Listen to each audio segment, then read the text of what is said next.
বিশাল ডানাওয়ালা এক থুরথুরে বুড়ো। দেখো, গাব্রিয়েল গার্সিয়া মার্কেজ এটা লিখেছে। পরবর্তী সময় এটা অনুবাদ করেছিলেন মানবেন্দ্র বন্দ্যোপাধ্যায় বাংলায়।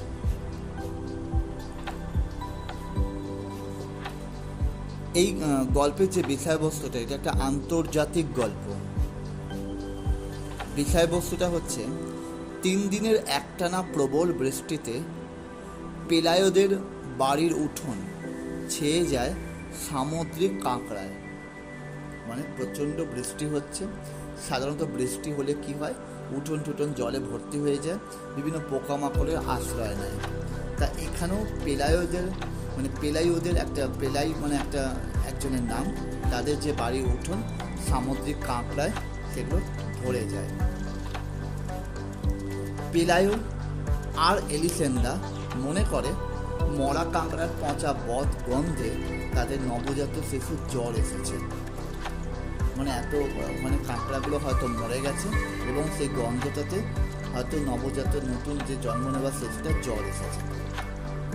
তাই পেলাই সেই কাঁকড়া সমুদ্রে ফেলে দিয়ে আসে, ধরে নিয়ে পরিষ্কার করে নেয় উঠোনটা এবং ফেলে দিয়ে আসে। ফেরার সময় পেলাইও উঠোনের পেছনে কোণটায় আবিষ্কার করে একটা বিশাল ডানাওয়ালা এক থুরথুরে বুড়োকে। কাদার মধ্যে মুখ গুঁজে উপুর হয়ে শুয়ে পড়ে রয়েছে এবং ছটপট করছে। এই বৃষ্টির মধ্যে 3 দিনের যে বৃষ্টি, তারপরেই এই কাঁকড়াগুলো তাদের বাড়ি উঠোনে জমা হয়েছিল এবং পরবর্তী সময় যখন পেলাই আর এলিসেন্দা দেখলো যে এটা থেকে গন্ধ উঠছে, সেই কাঁকড়াগুলোকে সমুদ্রে ফেলে দিয়ে আসে। ফেলে দিয়ে যখন তারা ফেলে দেখে বাড়ির উঠোনের পাশে একটা কোণে একটা বিশাল ডানাওয়ালা অনেক বড় ডানা রয়েছে। একটা ছোট্ট বুড়োর মতোই দেখতে লাগছে, অনেক বয়স্ক। তা একটা বুড়ো মাটির মধ্যে মুখ গুঁজে উপর হয়ে শুয়ে পড়ে আছে, ছটফট করছে। পেলাইও এবং এলিসেন্দা এই যে অদ্ভুত দর্শন তারা দেখতে পেল এবং অদ্ভুত পোশাকের বুড়োকে দেখে তারা প্রথমে হতভম্বিত হয়ে যায়, কি করবে বুঝে উঠতে পারে না। পরে তারা অনুমান করে যে এটা কোনো একটা নিশ্চয়ই যে ঝড় হয়েছে সেখানে ভেসে যাওয়া কোনো একটা ভিনদেশি জাহাজের নিঃসঙ্গ এক নাবিক হতে পারে এটা। তাদের যে প্রতিবেশিনী ছিল অর্থাৎ পেলাই এলিসেন্দার, সেও তখন ওখানে চলে আসে এবং এই বিশাল ডানাওয়ালা যে থুরথুরে বুড়ো তাকে দেবদূত আখ্যা দেয়, দেবতার দূত এখানে এসেছে এটা বলে ব্যাখ্যা করে। এরপর তাকে দেখতে পাড়া প্রতিবেশীরা ভিড় জমানো শুরু করে এবং পাদ্রি গোনসাগাও সেখানে আসেন। থুরথুরে বুড়োর কাছ থেকে উপযুক্ত কোনো প্রত্যুত্তর না পেয়ে গোনসাগা তাকে জোচ্চোর ফেরেববাজ বলে সম্বোধন করে। মানে তাকে নানা রকম প্রশ্ন করে, সে প্রশ্নের কিন্তু উত্তর দিতে পারেনি, ফলে তাকে জোচ্চোর ফেরেববাজ বলে তাকে উল্টোপাল্টা কথাবার্তা বলে গোনসাগা। সকলকে তিনি ডানাওয়ালা বুড়োর বিষয়ে সাবধান করে দেন, বলেন এই বুড়োর থেকে সতর্ক থাকবে। চার্চের উচ্চতর কর্তৃপক্ষের কাছে গোনসাগাও চিঠি পাঠিয়ে ডানাওয়ালা এই বুড়োর বিষয়ে মতামত চান, তাদের কি করণীয় রয়েছে চার্চে।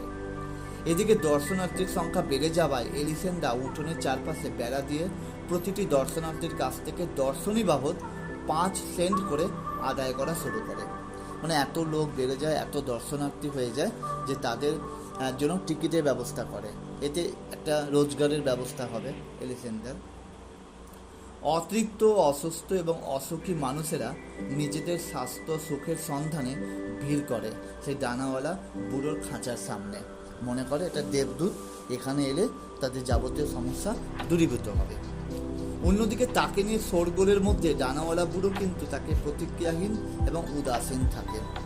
তার কোনো প্রতিক্রিয়া নেই, সে একদম উদাসীন। এত লোকজন আসছে তাও তোর মধ্যে কোনো হেলদোল ছিল না। তাকে দেওয়া কোনো খাবারই সে খায়নি, কারণ বেগুন ভর্তা ছাড়া সে আর কিছুই খায় না। এমনকি তাকে ঢিল ছুড়লেও সে শান্তই থাকতো। শুধু তপ্ত লোহা দিয়ে ছ্যাঁকা দেওয়া হলে সে আঁতকে জেগে ওঠে। দুর্বোধ্য ভাষায় প্রলাপ বকতে শুরু করেছিল, অর্থাৎ যে ভাষা কেউ বুঝতো না এরকম ভাষায় সে উল্টো পাল্টা বলা শুরু করেছিল। আর তার চোখ দিয়ে জলও বেরিয়ে আসছিল, অর্থাৎ সে যে কষ্ট পাচ্ছিল সেটাও বোঝা যাচ্ছিল। তার ডানার ঝাপটায় ধুলোর এক ঘূর্ণি হাওয়া সৃষ্টি হয়েছিল, মানে এত বড় ডানা ছিল, সেই ডানা একটা ঝাপটাতে মানে ঘূর্ণিঝড়ের মতো অবস্থা তৈরি হয়েছিল। এরই মধ্যে মাকড়সায় রূপান্তরিত হয়ে যাওয়া একটি মেয়েকে নিয়ে এক ভ্রাম্যমান প্রদর্শনী শহরে হয়।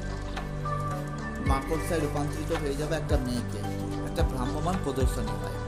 একদিকে দর্শনী বাবদ কম পয়সা, অন্যদিকে প্রশ্ন করার সুযোগ এবং উপযুক্ত উত্তর পেয়ে যাওয়া ইত্যাদি কারণে সেই মাকড়সায় রূপান্তরিত হওয়া মেয়েটির কাছে সকলে ভিড় জমায় এবং ফাঁকা হয়ে যায় পেলায়োদের উঠোন। বিশাল ডানাওয়ালা থুতথুরে বুড়োর কাছে দর্শনী বাবদ টাকা নেওয়া হতো, কিন্তু আস্তে আস্তে উৎসাহটা ভাটা পড়তে শুরু করে পেলাইদের কাছে, কারণ বিশাল ডানাওয়ালা থুতথুরে বুড়োর কাছ থেকে সেরকমভাবে কোনো উত্তর পাওয়া যায় না এবং আগ্রহ কমতে থাকে মানুষের। ফলে মাকড়সায় রূপান্তরিত হয়ে যাওয়া যে মেয়েটা, তার কাছে অনেক ভালো উত্তর পাওয়া যায়, ফলে তার কাছেই সকলে ভিড় জমায়। ইতিমধ্যে প্রচুর অর্থ উপার্জন করা পেলায়োদের কাছেও থুতথুরে বুড়োর প্রয়োজনীয়তা কমে যায়। পয়সা প্রচুর ইনকাম হয়ে গেছে, আর তাকে দরকার নেই। অযত্নে অবহেলায় ছিঁড়ে যায় তার খাঁচার তার। উপেক্ষার গঞ্চনায় পেলায়োদের বাড়ির ওখানে এখানে ইতস্তত ঘুরে বেড়ায় সেই ডানাওয়ালা বুড়ো। এর মধ্যে রোজ রাত্রিরে তার জ্বর হতে শুরু করে, আর পেলায়োরা চিন্তিত হয়ে পড়ে মরা দেবদূতকে নিয়ে তারা কি করবে এই কথা ভেবে। ডিসেম্বরের শুরুতেই ঘটে এক আশ্চর্যজনক ঘটনা। ডানাওয়ালা বুড়োর অসুখ ক্রমশ সেরে যায়, তার ডানায় পালক গজিয়ে ওঠে এবং এক সকালে এলিসেন্ডা লক্ষ্য করে সেই দেবদূত তার ডানা ছড়িয়ে ওড়ার চেষ্টা করছেন।